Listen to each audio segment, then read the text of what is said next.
So in this question from your Linear 2, the last question of the paper was also a little bit difficult for a lot of you. And it is the same skill that I mentioned in the other video, so if you haven't seen that, go and check that one out because it discusses the null hypothesis, but I will just repeat it for this question as well. So the question is linked to a previous question, which I've just screenshotted here so you can see it, where you were asked to calculate the Spearman's rank correlation coefficient for the data that they gave you in the question. So they gave you the formula. The answer is 0.58, and essentially you want to use that value to then interpret your answer for this question.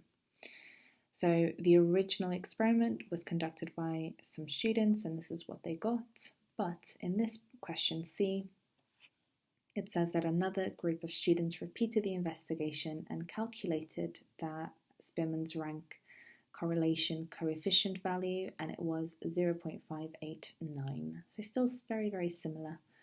Now the critical value of this coefficient at p-value 5%, so p-value 0.05, for the 9 degrees of freedom, so that is your population size minus 1.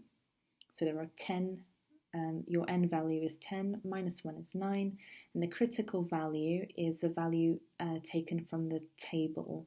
So at a p-value of 0.05 and a degrees freedom of 9, the critical value on the table is 0.600. So what you would want to make sure you are doing is you're comparing those two values. So if 0.589 is lower than 0.6, it is suggesting that there is no significance between those two groups. Okay, so they are not statistically different from each other. And any differences are only there by chance. So that is your null hypothesis. The null hypothesis is saying that any differences between two groups, the means of those two groups, are not statistically significant, and that any differences are due to chance. So the question is actually saying that this group of students had a hypothesis. So that hypothesis is not the null hypothesis. So their hypothesis is that they are concluding, right, that the results showed a weak positive correlation. So they're suggesting that there is a significant difference between those two groups, and the two groups being the leaf hair density and the distance from the tree, of the tree from the river. So they are saying that there would be a positive correlation between these two variables. Now, if that's their hypothesis, if it's asking you to evaluate the conclusion, you need to state, for any evaluation, you need to state if it's correct or incorrect. You need to evaluate their conclusion. Do you think it's correct or incorrect? There will never be marks awarded for you saying that it is slightly correct.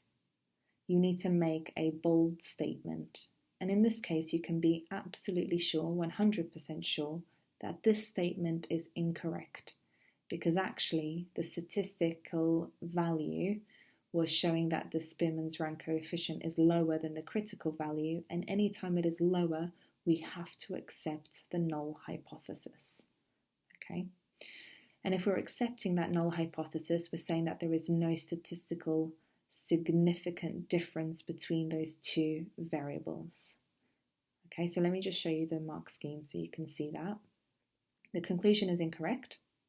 We reject their hypothesis, or we accept the null hypothesis.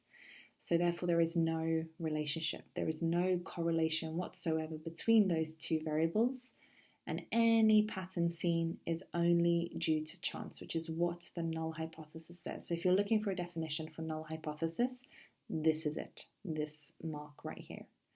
Now, what's reassuring, if you found this question difficult, always read these examiner comments to see if you're different, right? And it's actually showing you that a lot of the candidates struggled with this question. They did not really know how to interpret the results. Less able candidates became very confused. Many candidates seem to suggest that because of the calculated value was close, then it was okay.